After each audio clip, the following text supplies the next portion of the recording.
Boa noite a todos os alunos e alunas da disciplina de Direito Empresarial do curso de Administração de Empresas. Primeiramente, quero desejar uma ótima semana de avaliações, uma semana que vai até quinta-feira, até as 23 horas e 59 minutos, então é bom sempre destacar e lembrar para não deixarem para o último momento para fazer as provas. Façam com calma, com tranquilidade, vocês têm tempo para isso. E espero que vocês obtenham o mesmo aproveitamento, se não melhor, do que foi no primeiro bimestre.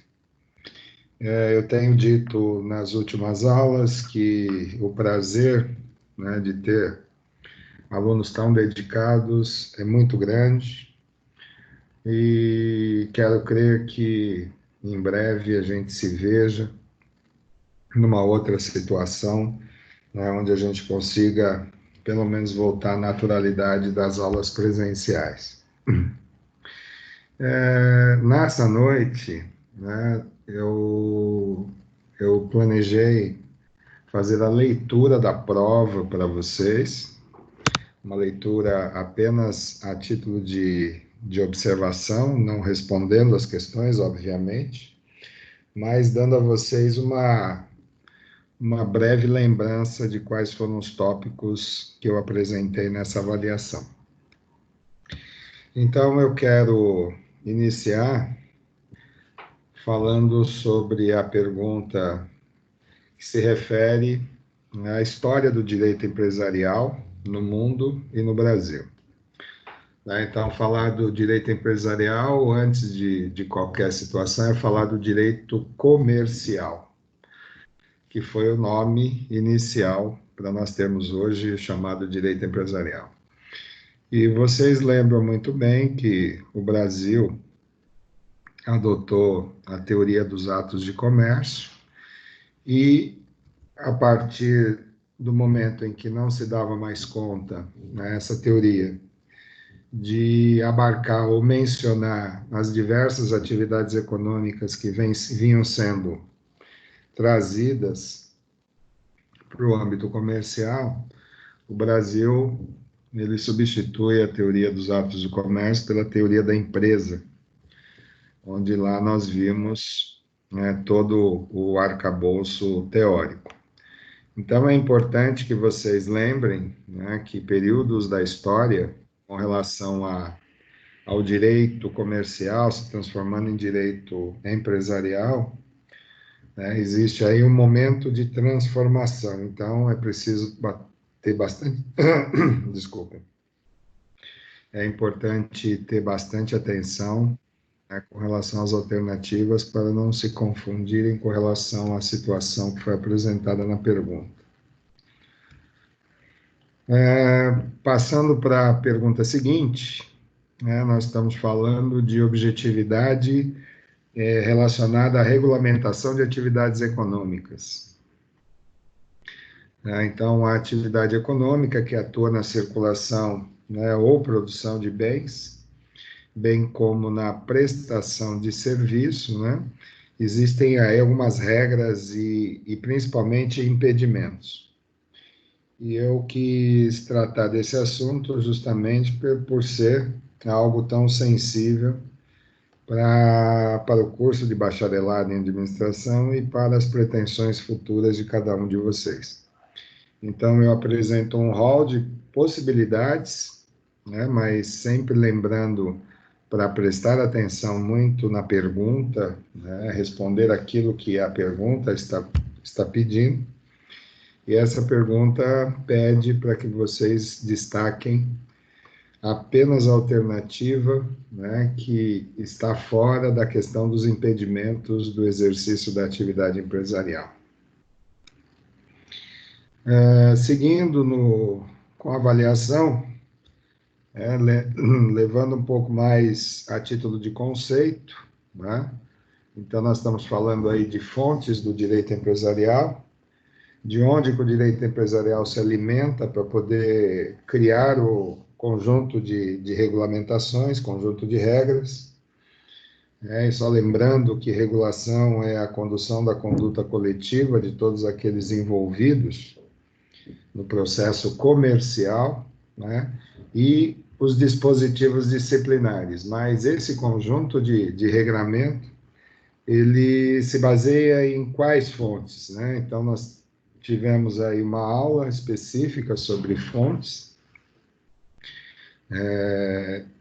fontes primárias, fontes secundárias ou subsidiárias, falamos de princípios do direito, falamos de jurisprudências, né? Falamos de regras, enfim, né? Então, tudo isso deve ser alvo de muita atenção quando vocês forem responder essa pergunta, né? Dando prosseguimento, eu trato aqui dos requisitos necessários à proteção de um desenho industrial. Então, nós estamos falando aí do direito industrial, da proteção ao direito de posse, ao registro, enfim, de desenhos, né, e objetos que são utilizados especificamente na indústria. Nós falamos do órgão regulador disso, que é o INPI, e todos os pré-requisitos para que se tenha, né, a questão da patente, a questão dos modelos, dos desenhos e assim por diante, né? Então, quais são os requisitos necessários para que se haja a proteção de um desenho industrial, né? Então, esses requisitos foram bem abordados numa aula também específica, né, que eu espero que vocês, né, tenham acesso a essa informação e consigam responder com bastante clareza e objetividade. Falamos também que o Estado, né, por conta de uma política, uma medida provisória, que foi votada a partir de 2005, que tratava da concordata, né, a forma com que se tinha, né, o conceito de punição, né, e falamos sobre direito falimentar, né? Então, falamos sobre a falência e os seus reflexos no mundo empresarial, né? Então, os créditos falimentares dividem-se em dois grupos, né? Os concursais e extraconcursais, né? E eu peço aqui para que vocês lembrem, né, da classificação dos extraconcursais, né? Então, acredito que vocês não tenham muita dificuldade em relacionar uma coisa com a outra.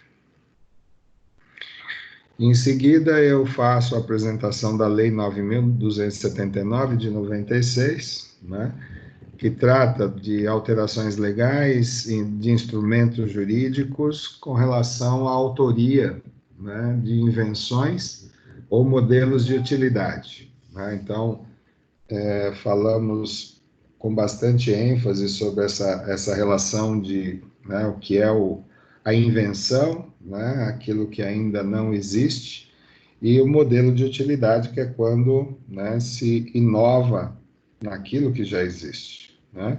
Então, o direito de propriedade, no caso de invenção e modelo de utilidade, tem um nome específico, que é um registro, é um certificado, né, que o autor ele recebe, a partir dos registros, né, necessários, o pagamento de taxas e emolumentos. Então, eu peço para que vocês definam, né, qual é o nome dado a esse direito de propriedade. Em seguida, né, falo de algo tão importante em todas as áreas do direito, que são os princípios gerais, que é o alicerce para que se construa, para que se edifique qualquer norma, regulamentação. Então, esses princípios são basilares, esses princípios são condição básica para se operar, né, dentro do direito. Então, quanto aos princípios jurídicos do direito comercial e empresarial, né, então eu coloco aqui 5 alternativas. para que vocês consigam responder se essa proposição ela é verdadeira ou falsa, né? Então, 5 elementos que compõem ou não, né, os princípios do direito, né? É, inclusive tratando do contraditório, né, e da ampla defesa, né, no caso de um julgamento.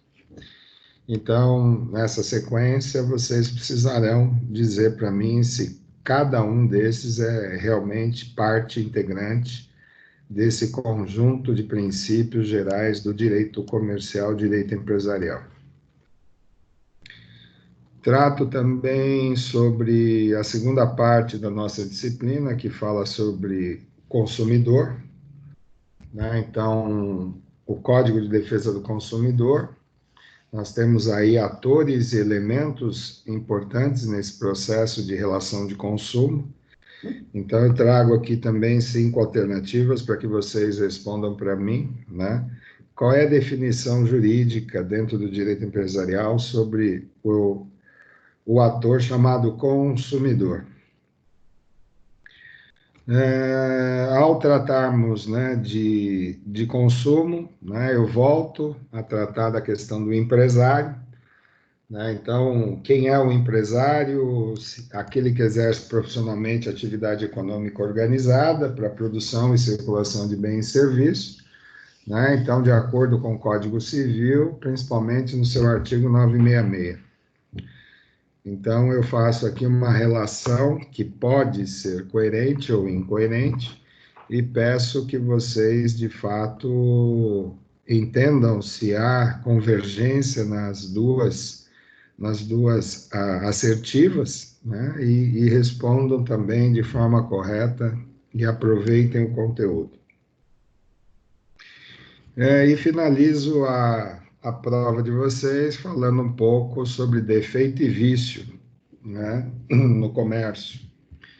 Então, especificamente nessa pergunta, eu trato de vícios de quantidade do produto, né? Então, é importante que a gente lembre que existem vícios de quantidade e vícios de qualidade, e que vocês se recordem também na questão de prejuízos colaterais ou efeitos colaterais, né? Então, defeito é uma coisa, vício é totalmente, né, distante dessa relação do defeito. Então, eu peço para que vocês respondam essa pergunta também, né, afirmando de fato aquilo que é necessário para definir realmente vícios de quantidade.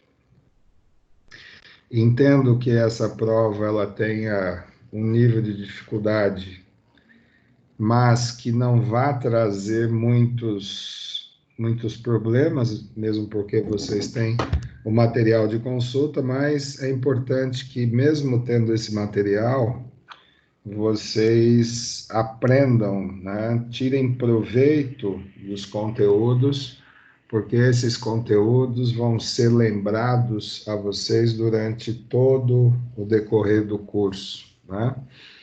Então, eu torço para que vocês realmente tenham esse aproveitamento, fazendo a prova com calma, com tranquilidade, né? Buscando os apontamentos, sem muita ansiedade de querer terminar logo a prova. E, mais uma vez, aproveitem ao máximo esses conteúdos, porque vocês merecem esses conteúdos e que esses conteúdos tenham atingido, né, aquilo que, de fato, nós, professores, esperamos que atinja. Então, boa sorte a todos. Na semana que vem estaremos, né, no ar, firme e fortes. E quero que vocês realmente tenham uma semana proveitosa, uma semana de vitórias, e que a semana que vem nós comemoremos isso juntos, né, nesse bate-papo, nessa aula que nós vamos ter na próxima semana. Então, fiquem com Deus e até a próxima oportunidade.